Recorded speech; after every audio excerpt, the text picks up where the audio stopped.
Hi guys, welcome back to the channel. And for anybody that's new to the hobby, we're just going to do a quick install of these heavier duty drive shafts here. Part number 6852A. It's just a replacement part of the stock ones. We'll see how much smaller they are compared to how much skinnier they are, how much smaller they are. The color of the plastic's different, and you'll see that as we go on that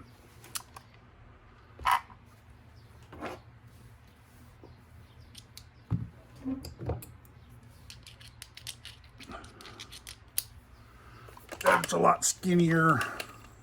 These are super easy to replace, and this is on my TRX4 Rustler 4x4. Was the brushed. I turned it into a brushless. I just got a Spectrum little 100 amp in here. Nothing big. I think it's a 3200 kV motor in there. But it's pretty fun. It gets up and goes. So let's open up one of these.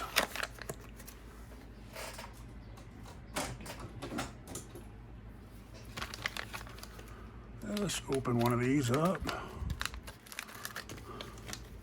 So you get this part, you get this part all done already, and I think they're like $11 or 12 bucks. Got mine at AMA Hobbies. A link will be down below.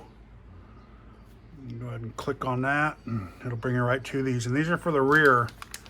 I believe the A is for the rear, and I think, or no, the 2 is for the rear, so at 51 is going to be for the front, which I think they're all the same, but they are stated that you have front and rear ones. So I got both rear ones. I broke this one bashing. You can see the video.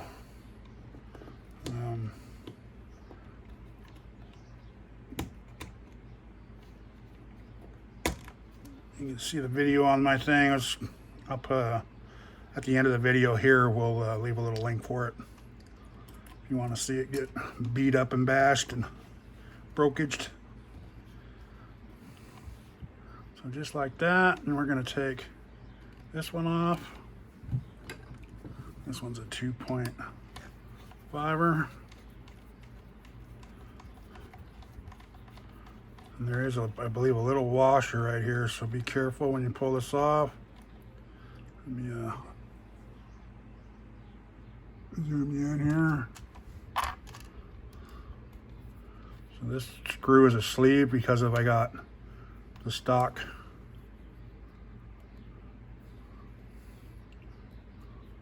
So that one's got a sleeve on it, and that's the way it is. That sleeve doesn't fall, come off, and then there was the washer right there. Okay. Let's pop this bad boy out. And I just redid all the bearings on this thing, so it should be good, but we will make sure. Yeah, everything's running smooth, spinning smooth.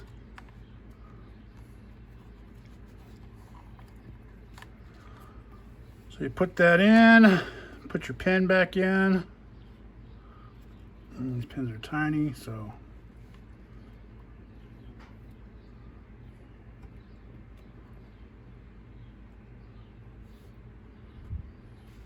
okay, make sure it's about halfway through on each side. Then you take put your hex over the top of that,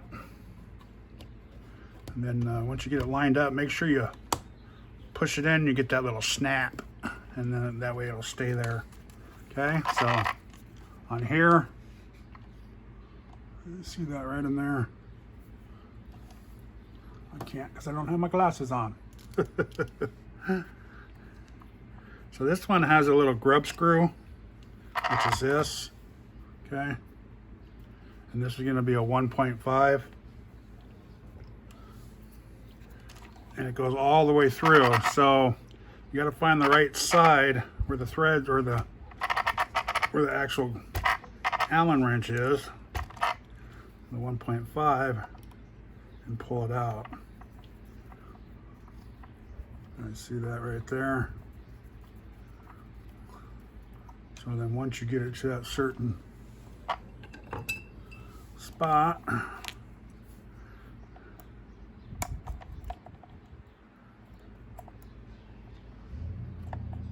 pull that out. And I don't throw any of those away, because you never know when you're going to need one of those. Just like this little ball end, this whole piece is still good right here. Okay, just in case you break a front one, you might break that side, so you can replace it with that one. Because I only replaced the rear ones right now, because I figured why pay for something that ain't actually broken. I wasn't even going to do this side, but I thought it might run a little funny. And I don't think there's a certain way this goes in. I think it's just you make your own threads on these, from what I can see. Let me make sure.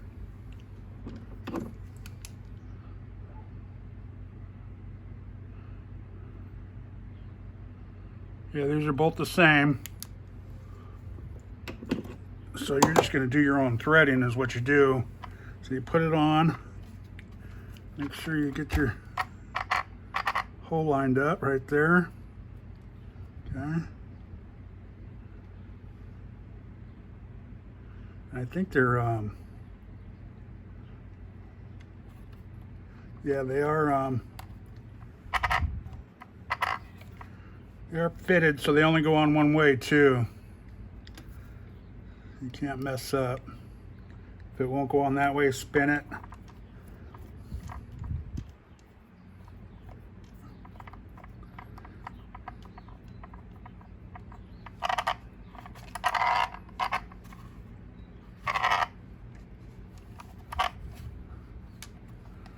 Sometimes these do back out on you, but and I screw it in until it gets just a little tight and then stop. And just see it's just barely past the point right there. I don't know if you can see that. I can't see on my camera. There. And that's the other side. It's not coming through, so it's perfect. Okay. Then make sure you line these back up. And when you do these, see how this is up on this part, right? Same with this part, how this is up. This is where you're going to want to put your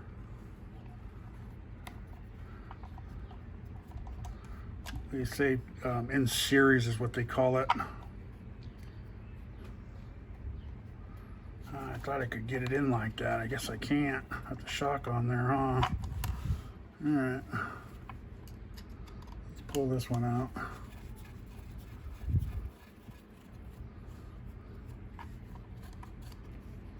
Make sure there's nothing in this one. Nope, nothing in that one.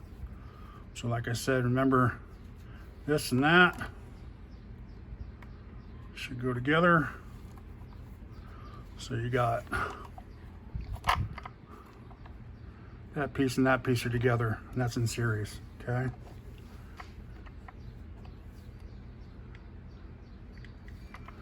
Some of them will put this back in down here.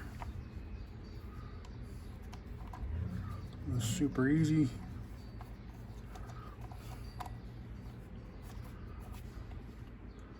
And these two, don't over tighten these. Just snug them up real good. Make sure they're still kind of loose. Then we'll go with this one. Then we put the, don't forget the washer. It gives a little bit of space in between the two plastics so they can move a little bit.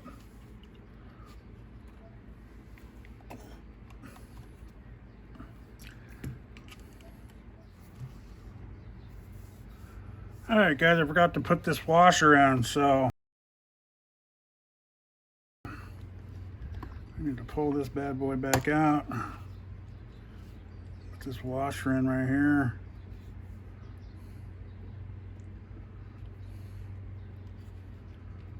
And then put this pin back.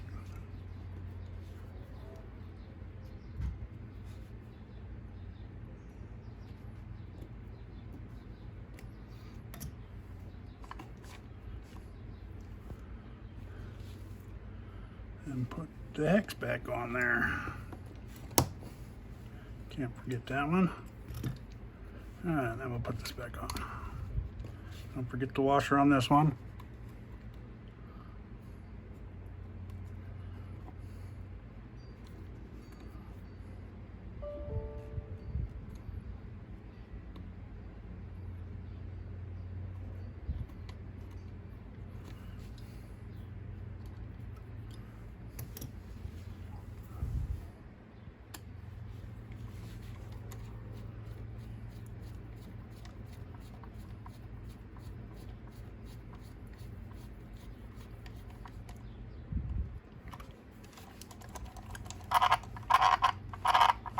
All right, now we got some beefier on there. Get out and bash this bad boy again. Just like I'm gonna pull this one off on the other side, and I'm gonna keep that. And if I break a front one, I don't have to buy the heavy duty ones yet. You know, it's just a. I'm gonna start upgrading this car slowly, probably. Piece here and there. Like I said, this is the first time it's really, I don't think I've replaced too much on this car, so that's why I'm not doing a whole lot.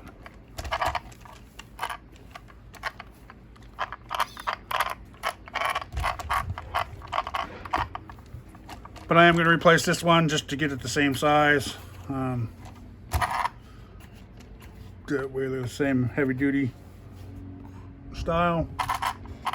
So I'm going to do this offline real quick, and then when I get it all done, I'll be back. All right, so there you go, guys. I slapped that one in.